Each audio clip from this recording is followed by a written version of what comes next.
Avez-vous déjà levé les yeux vers le ciel nocturne et ressenti un frisson soudain? Quelque chose d'ancien et de puissant nous observe depuis l'obscurité. Dans la nuit du 7 septembre, le visage familier et argenté de notre lune va faire un numéro de disparition. Elle disparaîtra de la vue pour réapparaître enveloppée d'une lueur rouge, profonde et étonnante. Ce n'est pas un événement céleste ordinaire, c'est une lune de sang. Pendant des siècles, cette étrange transformation a captivé l'imagination humaine, remplissant nos ancêtres d'admiration et de crainte. Ils y voyaient un signe, un message des cieux. Quel message nous apportera-t-elle?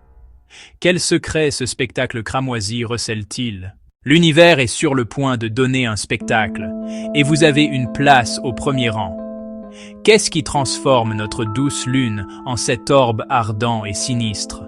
C'est un alignement cosmique d'une précision parfaite, une danse délicate entre le Soleil, la Terre et la Lune. Imaginez notre planète projetant une longue ombre sombre dans l'espace. Lors d'une éclipse lunaire totale, la Lune glisse directement dans cette ombre, se cachant de la lumière directe du Soleil. On pourrait penser qu'elle disparaîtrait complètement, plongeant dans l'obscurité totale. Mais notre atmosphère change les règles. Elle agit comme une lentille géante, filtrant la lumière du soleil et dispersant la lumière bleue, ne laissant passer que les teintes rouges, ne laissant passer que les teintes oranges. Cette lumière rougeâtre restante se répand alors sur la surface lunaire, la peignant dans des nuances de rouille, de cuivre et de sang. Ce phénomène céleste est un puissant rappel de notre place dans le cosmos. L'ombre de notre propre monde, une ombre que nous ne pouvons jamais voir, devient visible pendant quelques heures précieuses, projetée sur la face de notre plus proche voisin céleste. C'est un moment où la mécanique vaste et silencieuse de l'espace devient tangible, visible et profondément personnelle. La prochaine lune de sang du 7 septembre promet d'être un événement particulièrement spécial. Ce sera la première de 2 éclipses lunaires totales en 2025, offrant un aperçu époustouflant des merveilles célestes à venir.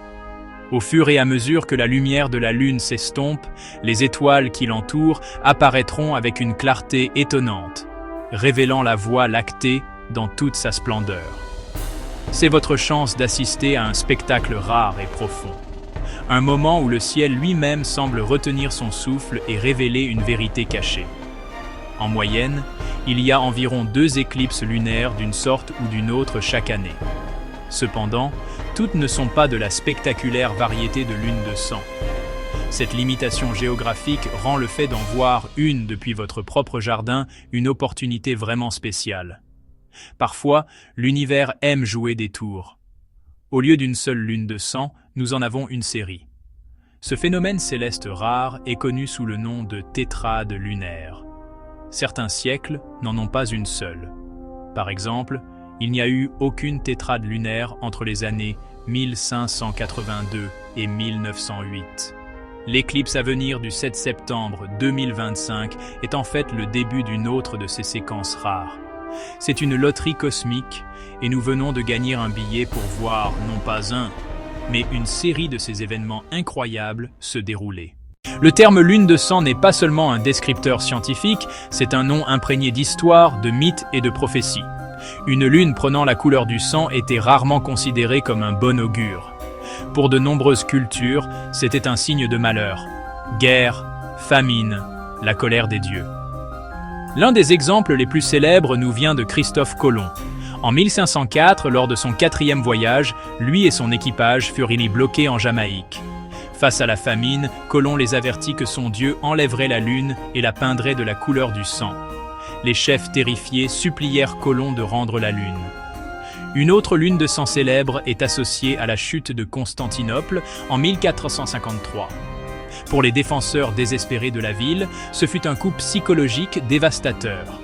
Pour les forces ottomanes assiégeantes, ce fut un puissant présage de victoire. Bien avant que nous ayons des fusées, les astronomes grecs anciens utilisaient les éclipses lunaires pour effectuer certaines des premières mesures crédibles de notre voisinage cosmique. Il a correctement soutenu que c'était une preuve puissante que la Terre elle-même devait être une sphère. Environ un siècle plus tard, Aristarque de Samos utilisa une géométrie astucieuse pour estimer la taille de la Lune par rapport à la Terre et la distance entre la Terre et la Lune. Aujourd'hui, nous utilisons des méthodes beaucoup plus sophistiquées, mais le principe fondamental demeure. Lorsque nous observons l'ombre de la Terre tomber sur la Lune, nous marchons sur les traces d'Aristote et d'Aristarque. Les Incas, souverains d'un vaste empire andin, voyaient la Lune cramoisie et croyaient qu'un jaguar céleste l'attaquait. Ils criaient et secouaient leurs lances vers le ciel pour l'effrayer. Ils cherchaient à faire un bruit énorme pour faire fuir le jaguar. En Mésopotamie ancienne, ils y voyaient une attaque directe contre leur roi, nommant parfois même un roi de substitution pour supporter le poids de la colère divine. Le vrai roi se cachait. Une fois le danger supposé passé, le substitut était généralement exécuté. Mais toutes les cultures ne voyaient pas la lune de sang comme un signe négatif. Les Hupas croyaient que la lune était blessée ou malade et nécessitait des cérémonies de guérison. La cérémonie était un acte doux et nourrissant, une expression de soin pour un être céleste qu'ils considéraient comme faisant partie de leur famille élargie. Pour beaucoup au sein de la tradition judéo-chrétienne, le terme « lune de sang » est profondément lié à la prophétie biblique.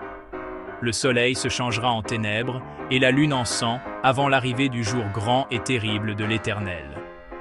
Certains auteurs et pasteurs modernes ont lié les tétrades récentes à des événements majeurs liés à Israël ou à l'accomplissement des chronologies bibliques.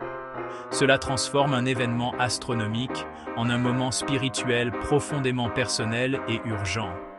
Un appel à prêter attention, à se repentir et à se préparer. Bien qu'une lune de sang soit indéniablement belle, c'est aussi une opportunité fantastique pour la science, permettant aux astronomes d'étudier l'atmosphère terrestre et la surface lunaire. La couleur exacte et la luminosité d'une lune de sang peuvent en fait nous en dire beaucoup sur l'état de l'atmosphère terrestre à ce moment-là. Le conseil le plus important, éloignez-vous des lumières vives de la ville. Plus votre endroit est sombre, plus le spectacle sera dramatique. L'événement se déroule sur plusieurs heures, alors installez-vous confortablement. Apportez une couverture, une chaise de jardin et des vêtements chauds. Pour obtenir une photo vraiment époustouflante, vous aurez idéalement besoin d'un appareil photo avec des commandes manuelles, un téléobjectif et un trépied solide. Passez votre objectif en mise au point manuelle. Utilisez l'écran de visualisation en direct de votre appareil photo et zoomez numériquement sur la Lune. Tournez délicatement la bague de mise au point jusqu'à ce que le bord de la Lune soit aussi net que possible. Observer la lune de sang est plus qu'une simple expérience visuelle. La qualité de la lumière sur le paysage changera. Cette éclipse aura un invité spécial. La planète Mars brillera de mille feux, non loin de la lune éclipsée. Un jumelage céleste époustouflant. La lune de sang a servi de puissant miroir céleste à travers l'histoire humaine, reflétant nos peurs les plus profondes, nos plus grands espoirs et nos croyances les plus profondes. La lune elle-même ne change pas de sens, nous y projetons notre propre sens. Ce que nous y peignons en révèle plus sur nous-mêmes que sur la lune. Cette dualité est ce qui rend une lune de sang si captivante. Elle se situe à l'intersection parfaite de la science et de l'âme. Comprendre la science derrière l'éclipse ne diminue pas sa beauté, cela l'améliore. Cela ajoute une couche d'émerveillement intellectuel à l'émerveillement viscéral du spectacle. Cet événement est une invitation. C'est un appel à lever les yeux et à se reconnecter avec l'univers dont nous faisons partie, mais que nous oublions si souvent. Des gens de notre côté de la planète regarderont la même lune rouge en même temps. Pendant un instant, nous ne sommes tous que des habitants de la Terre, partageant un moment collectif d'émerveillement cosmique. Cela nous rappelle que nous ne vivons pas seulement sur la Terre, nous vivons dans le cosmos. Marquez votre calendrier, trouvez un endroit sombre et soyez témoins de l'histoire silencieuse, spectaculaire et continue de l'univers. Et c'est un spectacle que vous n'oublierez jamais.